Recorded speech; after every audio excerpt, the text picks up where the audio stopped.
In this video, we're going to be talking about functions. So a function is a block of reusable code that's designed to do a specific task. So what does that mean? What does that mean, like a block of code, reusable code that we can do for a specific task? Well, think of it like this. Let's say I like to brush my teeth every morning and every night. And every time I brush my teeth, I do this set list of tasks, right? I pick out the toothpaste that I want to use, and then I put the toothpaste on my toothbrush, and then I brush my teeth, and I do it for 2 minutes, and then I spit the toothpaste out and rinse my mouth, and it's a bit of a list of things that you specifically do, but you don't really think about it. You just think, okay, I'm gonna brush my teeth. So this is how you can kind of think about functions. So a function is like you do, I'm gonna brush your teeth. So I'm not gonna do this. I'm gonna just brush my teeth. So yeah, that's basically what we mean when we do functions. So some built-in functions are print, input, round, int, type, str, int, type. These are all built-in functions. So they're functions that like Python itself knows. And so for example, like if we do int and then we put something inside of the int, it will convert that to an integer. So if you have like a string number, then int, and then the string number, like if it's like 6, then it will convert that to an integer 6. Or if we had like round, and then we had like round, this function converts a number, not converts, it rounds a number to a specific decimal point. So these are just like functions that they just save you the hassle of manually having to type the code out, and they just simply do it with one little line. And the key thing about functions to always keep in mind is always remember that they have parentheses. When you define one or when you call one, they always have parentheses. So that's the key there. Just associate those parentheses with functions. So one more thing about functions we're going to be talking about is a return statement. So a return statement is just used to exit from the function, and it passes you back a value to where you called the function. So when we use the return statement in our function, it basically just kicks us out of the function. So yeah. So let's say that I'm finished brushing my teeth, then I can return, and then that will kick me out of the brushing teeth function. And yeah, you could basically it just tells you, okay, I'm done with this function, and then also it can pass back a value to the caller. So maybe I could pass back successful if I brushed my teeth and stuff. But let's say I choked on my toothpaste, then that would have been unsuccessful. I couldn't brush my teeth because I choked, and yeah. Anyways, this is what a function could look like. Just like a little example for you. So typically you have your function definition. So you first define your function. So def, and then function name. So whatever you want to call your function.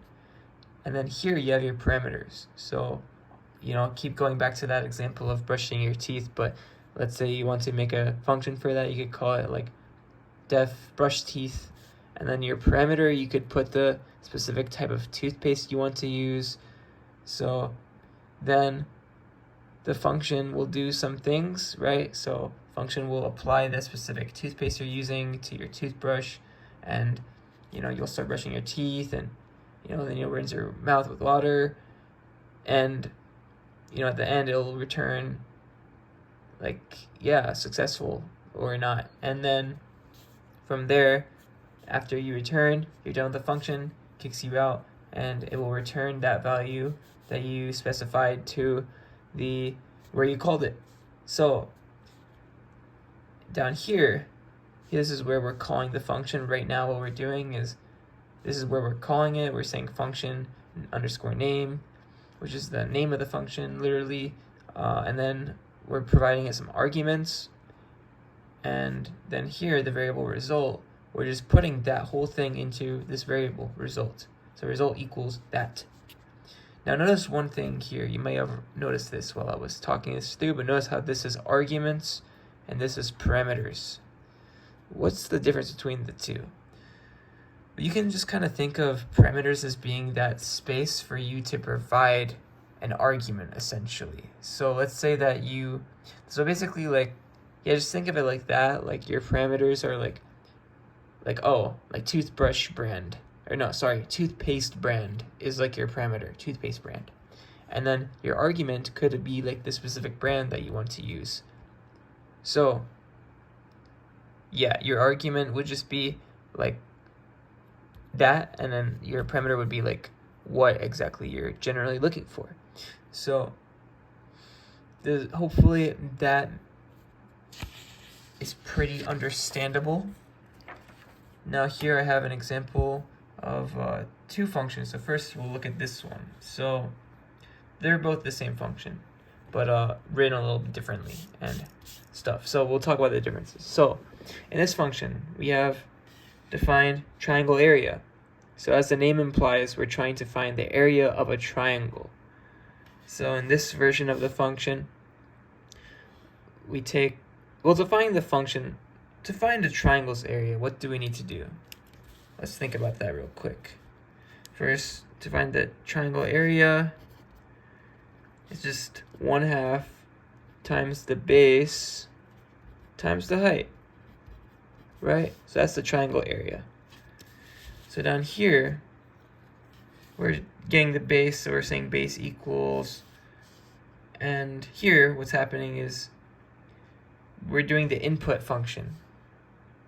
And the input function, what it does is it tells the user this, it tells them asks them triangle base, and then the user will be able to input something. And by default, the input function, whatever you input, it is a string by default. So that's why we need to call the float function around it. So the float will turn your string input to a float. Now this is the same thing with height. We're getting the height, we're doing the same thing, just triangle height instead. And yeah, whole same process. Area, so now this is variable area. So after we got the base and the height values, then we say area equals 0.5, because 1/2 times base times height. So 0.5 times base times height. And then from there we can print our result. So print the area is area. And the user will see this on their screen because we're printing it. So yeah, one little quick thing I guess I wanted to also add on is instead of float, if we wanted to, we could use int. Int would just turn it into an integer. It would just cut off the remaining decimal. We could also use str, string, but it's already a string anyways, because by default this is a string. So we use str here, then it would turn to a string, but then you can't multiply something with a string. That will, I don't know what will happen actually, but it won't be good. So yeah, that doesn't really work exactly. But anyways, aside from that, we printed the area is area. And so we can see this. We can see the area is area because we print it. So that means that it goes to our console. So same thing here. When we ask for the input, we see this in our console too. We see triangle base, we see triangle height, question mark. We see those. Now, the thing is, we can't necessarily use this function to help us if we wanted to, say, put the triangle area in a variable. Because the thing is, it's not giving us a return value. It's just printing the function. So rather than being able to gather the value and use the value, we can only use the program to really just look at it from like a user perspective of like using it, like, you know. So so you'll see what I mean when I show you this function up here. So this is the other function. Same function, but written a little different. So let's talk about that. So we have define triangle area, and we have two parameters. We have base and height. Notice previously we had no parameter, but rather we got the input. So now here, instead of doing that, we have the parameters. We are not doing the input thing. This is where our inputs are going. So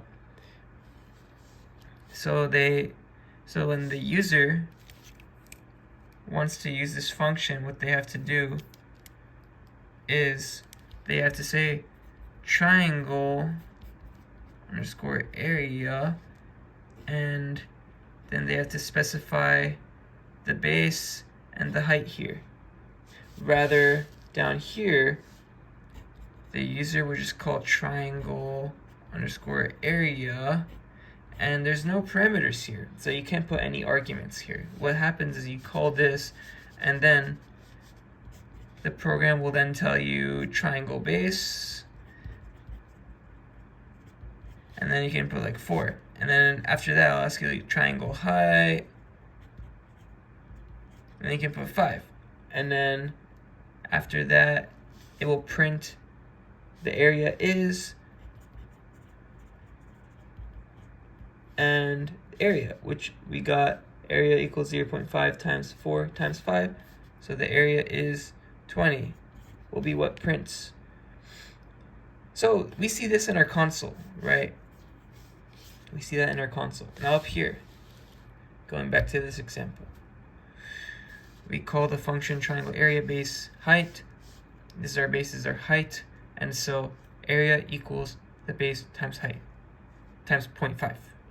So area equals 4 times 5 times 0.5, which is 10. And then we return area, so we return 10. So now we do this, and right now, if we do this, we return 10, but like, yeah, this is just 10, but like the thing is, nothing happens to that 10, right? We're not printing it, so we can't see it.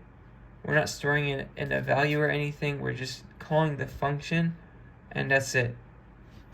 So if we wanted to see it, we need to call print triangle area, and then we could see it on our console. So then we'd see 10.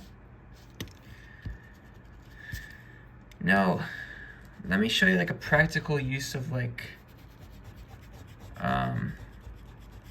let's talk about like a practical use of functions. So let's say that you wanted to make like a tile floor, and the tiles were all like triangles, right? So I can't really draw a lot of triangles because, yeah, I'm like bad. But this is like, imagine you're trying to make a tile floor filled with triangles, right?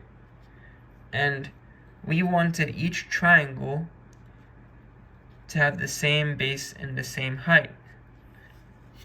And we wanted 100 of them. So we can think of it as this. So we want 100 triangles with the same base and height.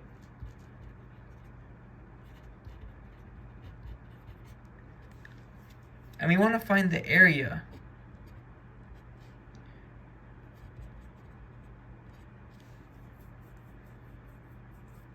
So this is our triangle floor that I want to find the area for. So we know that one triangle area, so we can say, I guess I'll move down here a little bit, but we know, or I guess I'll zoom out.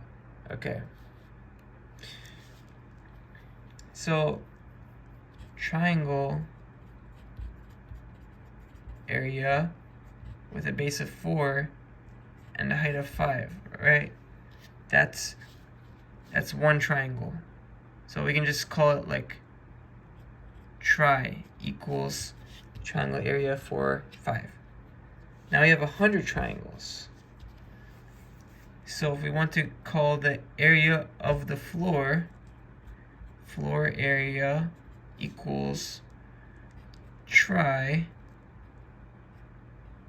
times 100.